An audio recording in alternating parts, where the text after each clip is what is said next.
kebutuhan internet. Nah, Sarva menyediakan di desa, tentu bersaing dengan ada perusahaan-perusahaan lain ya, yang penyedia internet juga. Tetapi ketika mereka membeli internet yang tingkatnya sudah kayak kebutuhan pokok tadi, mau tidak mau semua akan membeli sekarang. Itu bayar berapa? Itu kan uangnya diambil semua keluar oleh perusahaan itu. Tetapi ketika Sarva, dia membangun kerjasama dengan desa. Di sana ada masuk BUMDes ya, itu ada persentase, sehingga seluruh uang yang dibayarkan oleh warga untuk membeli internet tidak semua untuk perusahaan, untuk Sarva, tapi sebagian besar bahkan kembali kepada pendapatan di desa.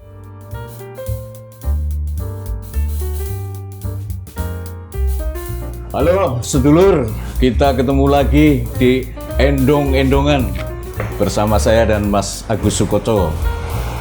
Rupanya sore hari ini kita berbeda ini Mas, ada tamu yang cukup istimewa ini, master.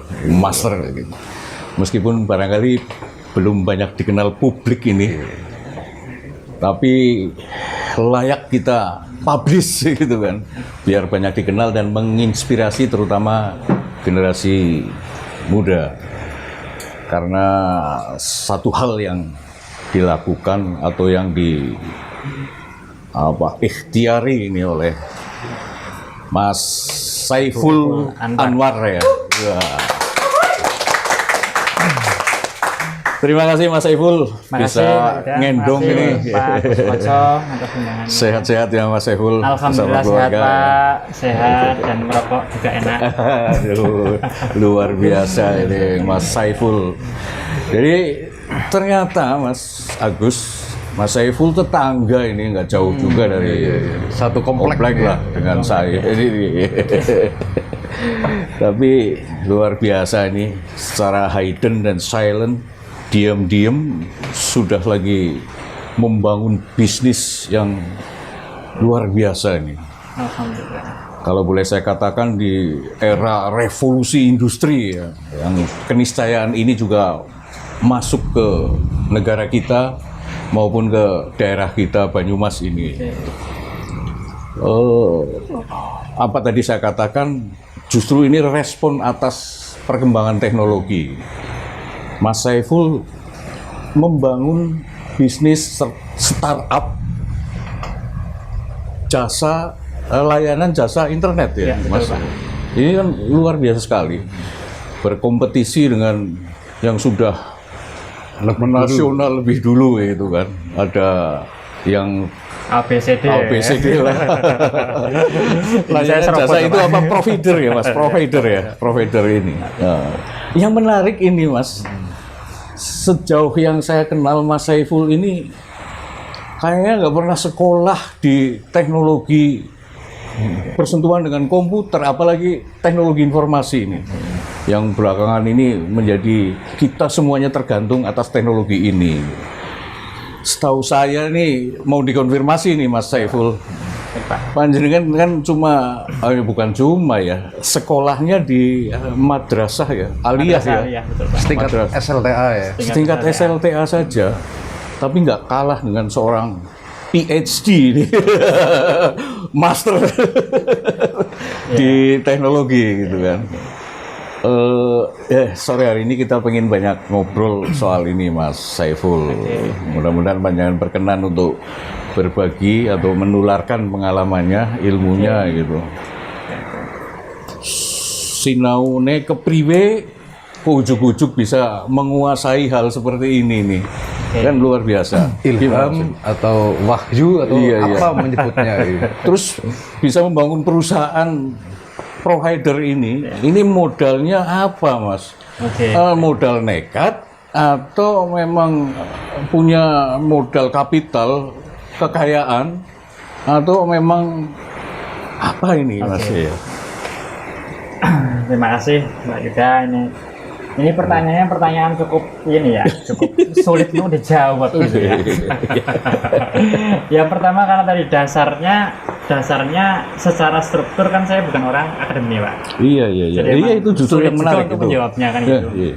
Tapi perlu gini, semua teman-teman yang mungkin saat ini sedang dalam proses startup atau dalam proses membuat sebuah usaha, itu saya kira berpotensi sekali untuk memunculkan skill yang memang sebetulnya bisa.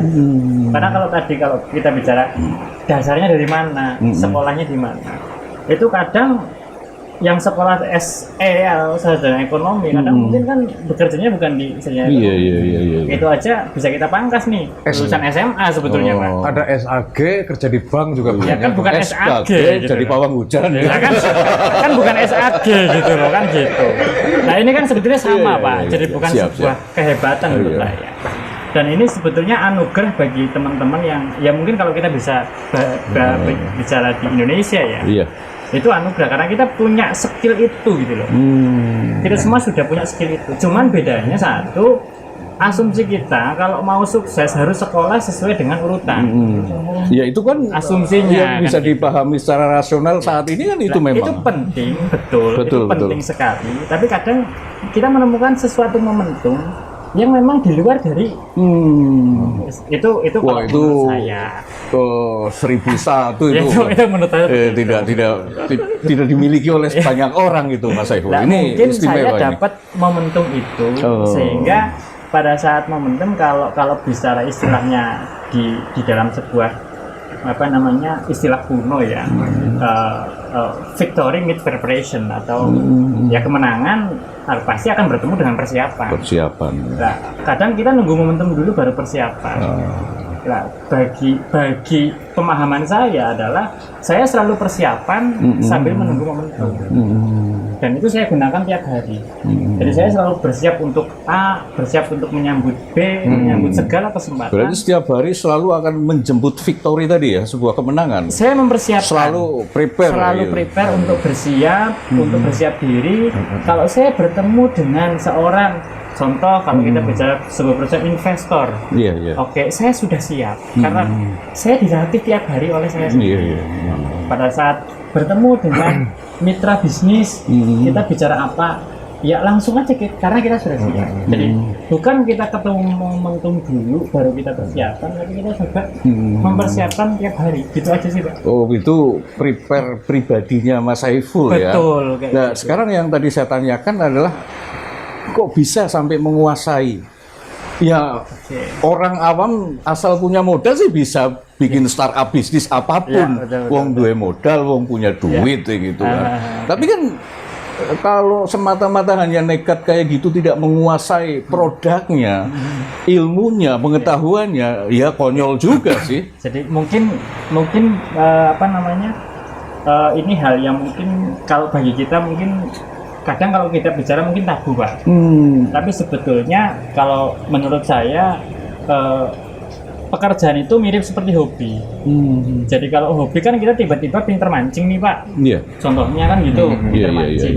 Nah, pinter mancing kita kan nggak tahu kenapa kita milih mancing terus menjadi pinter mancing akhirnya menjadi expert dan profesional. Iya. Nah, problemnya adalah satu, apakah hobi itu kita pilih atau kita terbawa komunitas untuk menjadi hobi? Nah, kebetulan kalau Berarti pergaulan juga pergaulan mempengaruhi. Kalau menurut saya itu. Iya. Nah, kebetulan kalau dari secara perusahaan, kalau kita bicara perusahaan itu, kita tidak bisa menyamakan dengan hobi secara alam bawah sadar maupun sadarnya. Iya, punya goal ya. Seakan-akan itu berbeda. Betul. Padahal sebetulnya pekerjaan itu ya sama dengan hobi. Jadi pada saat saya hobi untuk melakukan kegiatan A, ada orang dari hobi terus menjadi perusahaan. Bersenang-senang dengan ikan, bersenang-senang dengan mancing, terus digeluti terus. Akhirnya ada momentum potensi victory tadi. Kemenangan tadi ya. Dia nggak sengaja sudah mempersiapkan diri dengan hobinya tadi. Ditepatkan dengan berbagai potensi lain. Betul, kayak gitulah. Disitulah terjadi penetrasi. Nah, momentumnya kok butuh manajemen nih. Saya butuh role of the game bagaimana yang jadi bisnis. Nah, disitulah terjadi. Tapi datangnya momentum tadi bukan suatu kebetulan kan? Memang dipropus, memang direncanakan untuk. Kalau menurut saya 80% waktu. Karena ngomong perusahaan kan ngomong manajemen, Iya, betul. ada standar-standar atau langkah-langkah yang sedemikian ketat ya metodologinya gitu kan. Betul. Kalau menurut saya sih momentumnya tadi mungkin di waktu, Pak. Di waktu. Contoh kalau sekarang kita ternyata maaf ya kemarin Iya, masa iya. Covid, Betul, Covid betul. kita buat ini maaf bukan menyudutkan salah satu profesi gitu ya. Iya, iya. Lagi masa Covid kita buat warung makan di pinggir jalan. Iya. Kan itu nggak cocok sama momentum, Pak. Tapi posisinya pada saat kita sudah mempersiapkan buat warung makan pinggir jalan, setelah Covid ini selesai, kan dia victory need preparation. Pre-percent ya. Jadi mengikuti ya. Betul. Mengikuti persiapan-persiapan itu ya. Mengikuti. Oh, Dan oke. itu kalau saya boleh katakan ya seperti daya tarik tersendiri. Jadi kalau kita semakin mempersiapkan, semakin dekat kita ditemukan dengan Oke, itu memang iya. Ketika sudah sampai ke bentuk perusahaannya, membangun usahanya, iya. Tapi tadi yang saya modalnya panjenengan ini, Oke. skill itu, Mas. Ilmu ini kan tidak bisa apa ya? Kalau Mas Agus ladunian ini kan teknologi loh, Mas. Teknologi ya, tidak sekedar Iya, bahwa iya, itu teori-teori buku, teknologi Iya, iya. dibakar terus diseduh mas buahnya diminum kayak gitu. Tentu ada proses belajar yang bagaimana Iya, betul, ini betul, Mas Saiful. Jadi kalau proses belajar pasti proses Ya. belajar karena Otodidak Mas. otodidak. Oh, Nah, luar sebenarnya biasa. otodidak yang saya sebut adalah tetap mengacu pada buku-buku yang ada. Kadang saya juga lihat teman-teman di YouTube untuk mengkonsumsi. Kadang saya juga lihat literatur dari standar bagaimana membuat sebuah sistem kayak gitu ya. Itu saya baca, walaupun bacanya nggak sampai penuh ya, kadang cuma ada bagian saya baca, itu halaman saya baca. Dan tidak sedikit juga saya melakukan diskusi sama teman-teman yang sudah membuat perusahaan. Jadi terutama teman-teman yang generasinya sudah lebih tua atau lebih asam garam dengan saya. Jadi saya malah belajar kepada senior lah, lebih tepatnya saya malah seperti itu ya. mendapatkan ilmunya lebih banyak. Iya. Mungkin kalau ditulis ilmunya sedikit, Pak. Jadi belajar baca buku secara otodidak, Iya, betul. otodidak ya, juga kepada senior yang Betul. punya kemampuan soal Betul. itu. Saya dengar juga dolannya adoh ini Mas. Oke. Tidak sekedar belajar, Iya. tapi juga ke Jepang, ke Eropa, kemana saja ini. Ini juga bagian dalam penjelajahan kehausan akan ilmu apa semata-mata hanya untuk dolan-dolan itu saja? Itu hanya penasaran seorang anak muda, Pak. Salah seorang.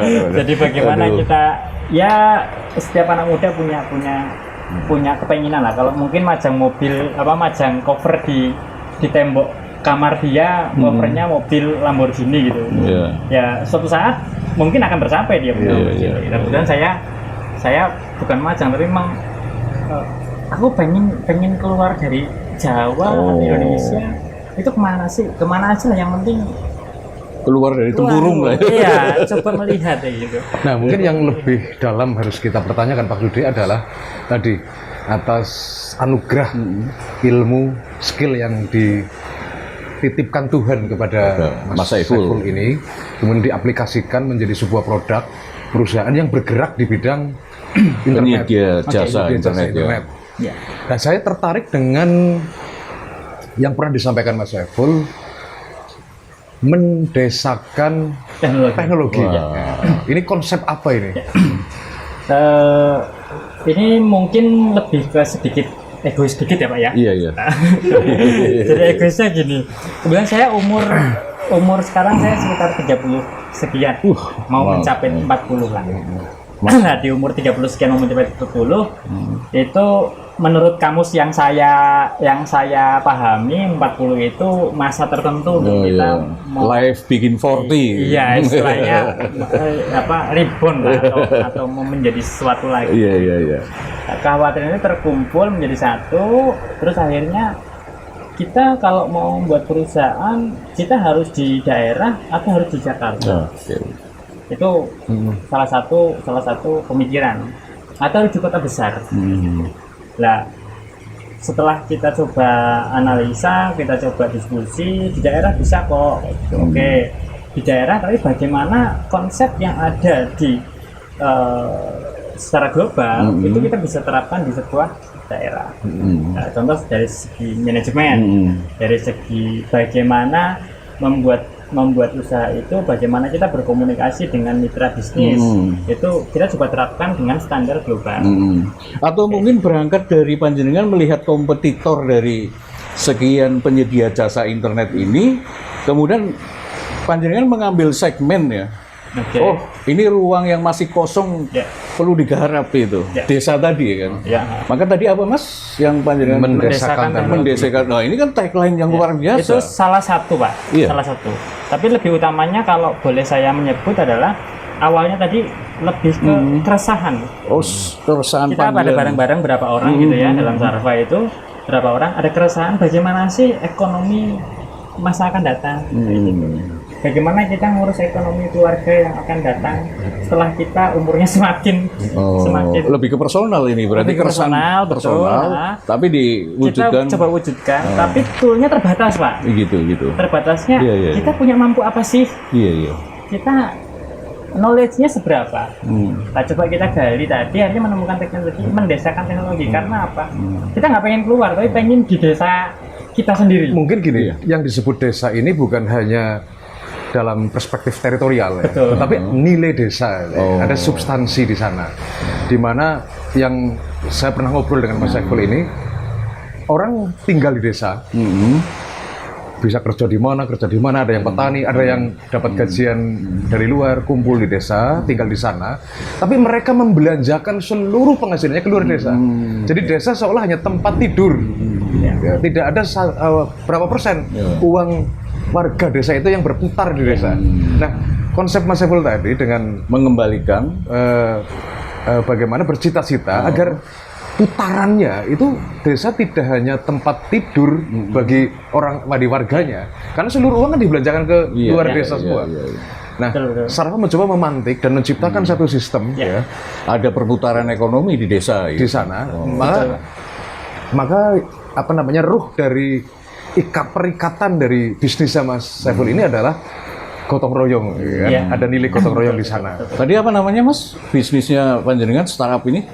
Sarva ya? Sarva Solution Indonesia. Sarva apa itu Mas? Sarva itu kalau dari bahasa itu bisa diambil dari bahasa Inggris ya, serve atau melayani. Serve. Dari bahasa India juga ada. Kalau dari bahasa Madura ada itu udang-udang kecil itu. Apa itu? Udang kecil itu kan kayak itu sarva juga. Tapi kalau saya bukan larva itu. Bukan. Tapi kalau saya lebih pelayanan gitu ya. Paling milih adalah Sarva adalah orang yang mengantarkan para pendaki ke puncak gunung Everest. Gitu. Itu satu komunitas. Itu namanya Sarva itu. Sarva. Yaitu mengantarkan memang para konsepnya tetap pelayanan juga tetap ya. Pelayanan ya. Nah, ini yang ingin diwujudkan gitu ya. Betul tadi mengenai teknologi tadi, mungkin fisiknya bentuknya network ya atau internet. Tapi roh di dalamnya adalah ini tidak mungkin bisa terjadi bisnis ini atau usaha ini apalagi sampai nanti ke lintas sektor kalau tidak ada alat atau teknologi gotong royong tadi. Nah, gotong royong kan saya udah jauh Pak. Gotong royong malah udah di big korporasi. Konsepnya udah di satu ekosistem sebuah perusahaan besar yang memang multinasional itu mereka menciptakan sebuah gotong royong itu. Dan di startup kita kehilangan itu. Kehilangan anggaplah 4 orang kita kerja bareng, gotong royong, build something, make something, solve something itu kita lost karena personalnya masih ada. Nah, sedangkan kalau di umur seperti saya mendekati 40 itu ada gap kosong. Kita harus mengkonsumsi teknologi yang masa lampau dan harus mengkonversikan agar match dengan teman-teman di milenial. Gitu. Apalagi generasi Z itu. Iya. Kita harus bisa menjadi konverter di sana. Nah, teknologi ini paling cepat kalau saya sebut tadi ya gotong royong. Cuma kita bentukan fisik dalam sebuah network komunikasi di bisnisnya, di bisnisnya. Berarti kalau desa itu menjadi target market atau apa sebetulnya? Sebenarnya bukan ya. Kalau desa itu lebih ke mitra kami. Mitra. Jadi dengan konsep gotong royong tadi itu juga. Atau gotong royongnya lebih ke internal perusahaan lebih ke dalam apa, membangun startup bisnis tadi, komunikasi kerjasamanya. komunikasi kerjasamanya. Oke. Kerjasamanya. Jadi kita tidak membuat desa itu menjadi apa, anggaplah konsumen atau pelanggan pun ya bukan konsumen kita, karena kita konsepnya tadi mengantarkan atau melayani, tapi kita lebih ke bagaimana perusahaan ini bisa berjalan super autopilot. Kalau bicaranya kayak gitu. Nah, di setiap tadi kalau kami di sistem kan ada di internal perusahaan, ada desa sebagai rekan kami, nanti ada pelanggan. Nah, kita buatkan tool untuk mereka juga punya hak untuk menentukan. Nah, mungkin konkretnya gini Pak Dudi ya. Gimana ya? Dengar-dengar ini ya, Sarva ini, itu sebuah peristiwa bisnis, peristiwa berjualan, tapi ada nilai-nilai di kedalaman yang mungkin publik perlu tahu. Jadi dalam berkomunikasi dengan desa, sekarang kan internet semacam kebutuhan pokok. Sudah sampai pada, kalau saya bisa dramatisir, setingkat nasi sekarang orang sudah tidak bisa menghindar dari kebutuhan internet. Nah, Sarva menyediakan di desa. Tentu bersaing dengan ada perusahaan-perusahaan lain ya, yang penyedia internet juga. Tetapi ketika mereka membeli internet yang tingkatnya sudah kayak kebutuhan pokok tadi, mau tidak mau semua akan membeli sekarang. Itu bayar berapa? Itu kan uangnya diambil semua keluar oleh perusahaan itu. Tetapi ketika Sarva, dia membangun kerjasama dengan desa, di sana ada masuk BUMDes ya, itu ada persentase, sehingga seluruh uang yang dibayarkan oleh warga untuk membeli internet tidak semua untuk perusahaan, untuk Sarva, tapi sebagian besar bahkan kembali kepada pendapatan di desanya. Jadi model layanan providernya nanti itu diinjekkan ke desa, menjadi unit usaha di desa, di BUMDes tadi, kerjasama dengan Sarva, Betul. layanan di desa itu gitu. Ya, kurang lebih seperti itu. Modelnya Jadi seperti itu. kalau kita bicara market share, itu kan ada, kalau kita bicara anggaplah dari listrik rumah. Ada yang 450 watt, ada yang 900 watt, 1200. Segmen mana yang kosong? Nah, kita melayani segmen yang kosong tersebut.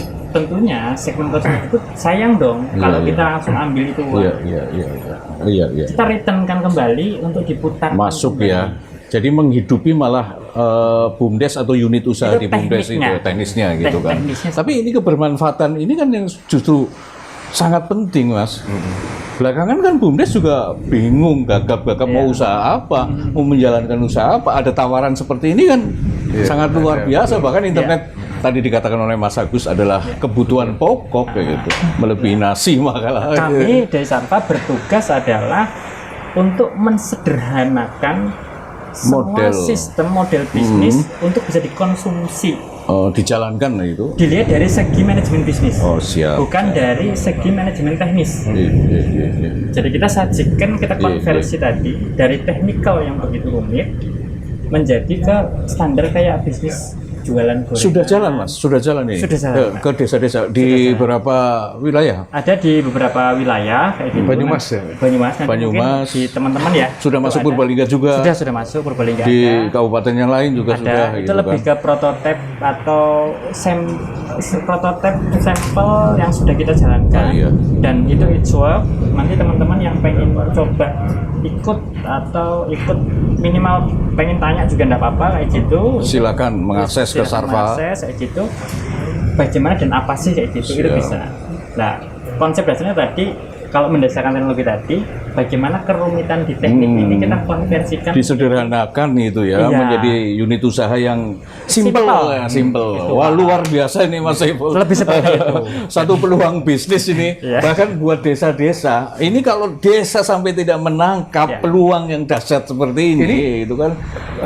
Desa-desa Purbalingga sudah tahu. Kita belum woro-woro atau tapi apapun. Ada sebagian sudah masuk.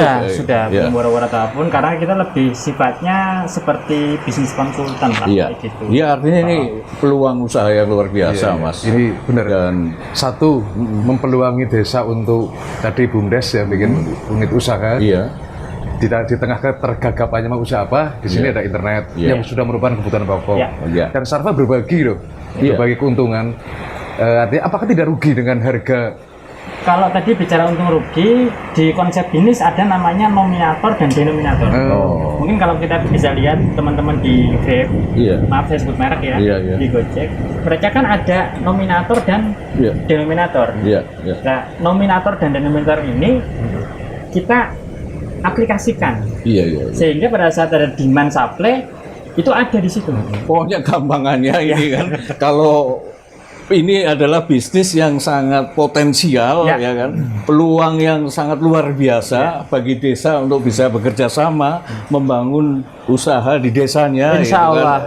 Dan ini Mas Saiful kelahiran Purbalingga, orang Purbalingga ya. Lahir sebetulnya ikut bapak karena dinas di Solo. Bapak Nah, itu cuman ya. habis itu TK di sini. Purbalingga ya. Ini kemarin dikasih lagi. usahanya juga konsentrasi usahanya sampai dibuka Ada di launching Purwokerto, oleh ada juga di Bupati Banyumas. Oh, di Iya, launching betul. sudah. Iya, kebetulan. Nah sekarang di tanah kelahirannya gimana? Ada di Sokawera, ada di Kembangan, sama ada di Karangreja. Oke. Itu bisa buat study teman-teman yang pengen lihat bagaimana ini penerapannya. Jadi nanti tolong ini Mas Saiful, jangan cuma daerah lain, Purbalingga juga harus di Mas Saiful harus boleh. Purbalingga. We welcome. Kalau ada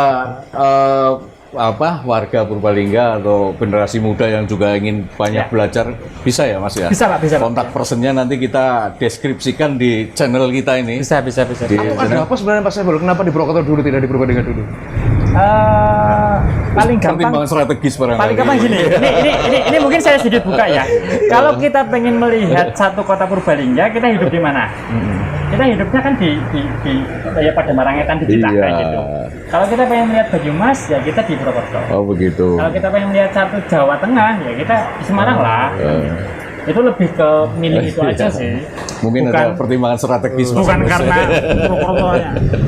Ya kalau kita pengen minimal Karesidenan lah. Kita bertempat di situ. Tapi luar biasa sekali Mas Agus. Ini obrolan yang sangat menginspirasi. Dan ternyata memberikan informasi peluang usaha yang luar biasa, insya Allah. Terutama buat teman-teman yang ada di desa.